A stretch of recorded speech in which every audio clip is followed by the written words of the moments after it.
In today's video, we're going to talk about timing the downswing. We're going to help you time up your hips and your hands and your body.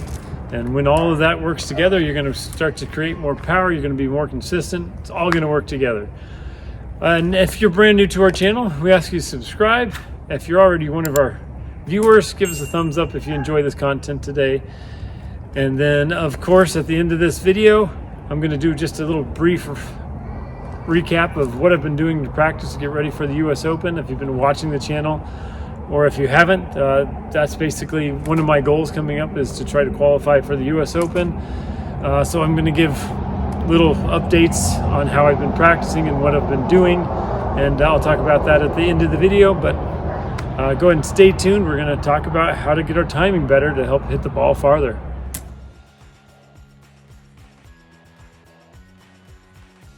So when it comes to timing, you need to be able to put things together. All right, if you want to lag the golf club, if you want to have forward shaft lean, everything needs to match up a little bit better as far as your timing goes.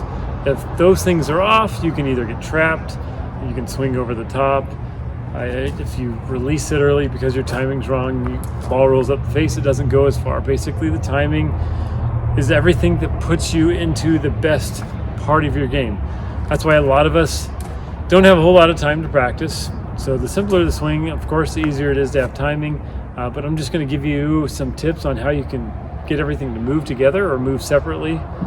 And then something that you can practice at home, or if you're on the golf course, and sometimes our timing's really good, but we tend to lose it. What you can do, some simple drills while you're playing, or if you're practicing, to help you find that timing. So the first thing we're going to talk about is the kinematic sequence. All right, that's the sequence of your body motions in the downswing. If you have done a K vest, they strap you up and it kind of shows you what it is. But basically, for you to have good timing, the hips typically go first. All right, you're going to notice they don't go a whole lot. So if we get to the top, we're talking a very slight hip motion. All right, and then it's going to be your torso or your chest, and then it'll be followed by the arms. That is the sequence that we typically look for. Okay. What a lot of us tend to do is we get to the top, all right, and we can't disassociate our lower body from our upper body. So everything tends to move together, okay? So a simple drill that you can do is just put that club across your shoulders and work on, without the shoulders moving it, just work on getting your hips to move independently. Okay, they need to move independently a little. It doesn't have to be crazy, right? I don't want to be a hip spinner where your hips get really open and your chest doesn't know what to do. Okay, if you're a hip spinner, and you know you are, when it comes down, you will tend to get trapped. And then when that gets trapped, it turns into a flip and sometimes a stand up because you're trying to time it up, okay? So first off, just check and see if you can kind of disassociate your upper from your lower. Now, when it comes to the torso in that sequence, it's not going to open up as much as you think it should or as fast as you think it should. So we get to the top, hips open just a little bit, right? And then when the arms come down, when your arms basically get back to belt high, at that moment in your golf swing, you're going to see that my shoulders are still kind of closed. All right, we don't need to get them crazy open. We need them to get closed, especially if we want to lag the golf club. It's going to be a little closed, okay? And then when it gets down towards the end, we release it, and then the shoulders don't actually get to that open position until basically impact and after, okay? If you're somebody who really struggles with coming over the top, it would be a huge advantage for you to really feel like you keep your shoulders closed as long as you possibly can, so that club can actually fall into a shallow spot, okay? Chest moving too fast, if they're connected to the hips, you're really going to struggle to create that distance. If the chest opens quickly, the hands also usually release early, which causes that early release. We add more loft. In case you didn't know, basically every degree of loft that you add costs you 2 to 3 yards, okay? So we don't want to lose those yards just because we're trying to hit it really hard from the top, and so everything's opening too fast and we cast or release the club early. All right, so we really need that sequence to help us make sure we have forward shaft lean at impact. So we get to the top, hips open a little bit, chest opens a little bit, and then the arms start to come down. So we know hips, we know what our torso should be doing. Now what do we do with our arms?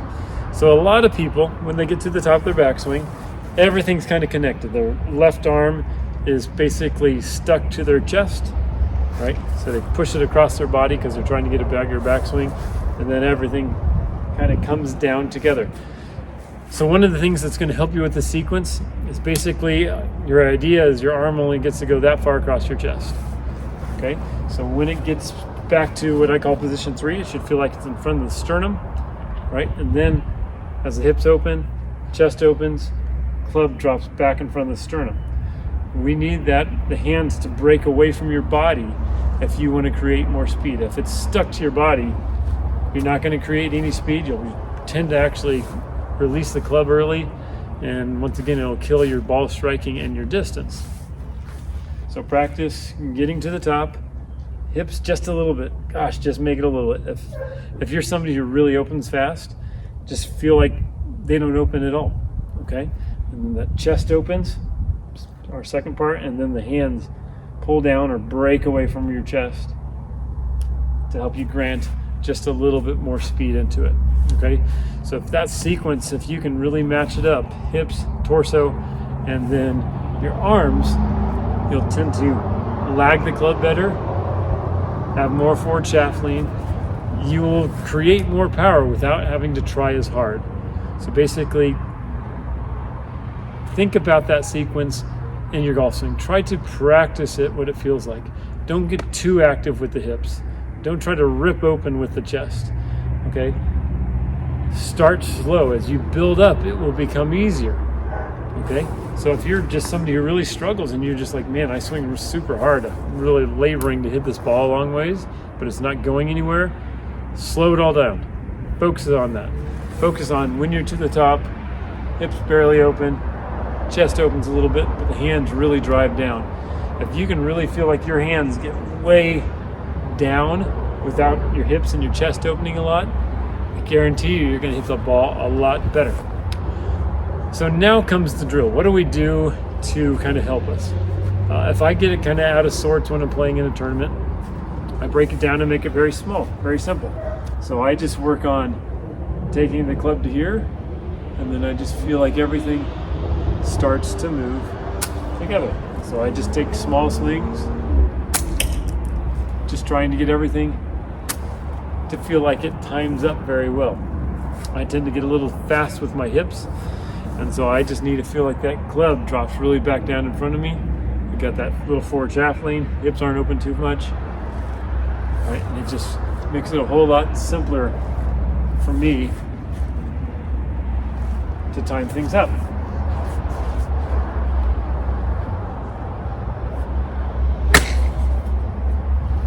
Okay, it's very simple. That's just the practice routine that I've learned. It kind of helps me get to that point. Or I just really feel like I don't turn anything at all. I feel like everything stays very close for a long time. I know it's not actually going to do that, but that is kind of a feeling. You just need to find a feeling that works. Try not to think too much about the mechanics of all of it. Try to find the feeling. Your body can process feelings a lot better than it can thinking about mechanics, especially when you're playing. So I hope the idea of the kinematic sequence kind of helps you time your swing a little bit better. So the hips just open just a little bit, chest stays closed, arms drive back down in front.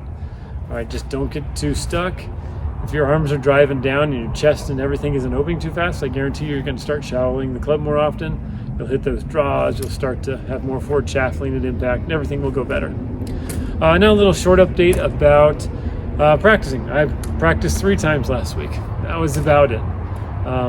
Being a golf instructor, you'd think you would practice more, but I spend a lot of time helping everybody else that I don't tend to practice as much as I want to. Plus, I have an impingement in my left shoulder. So that pulling down sequence that we just talked about, it hurts for me right now, or at least it's uncomfortable. It used to hurt, used to send shooting pains down my arm, but I'm working on it, and now it's just discomfort when I do it. So since I can't really take full swings and create all the power that I want to, I worked on wedge shots because it doesn't hurt.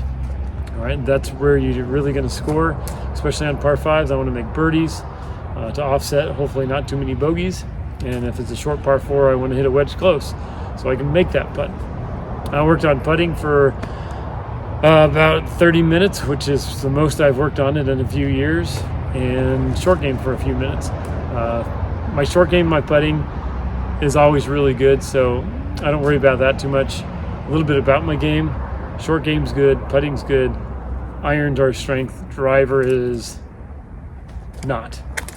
We're working on that to make that a little bit better. But beyond that, I spend a little time at the range.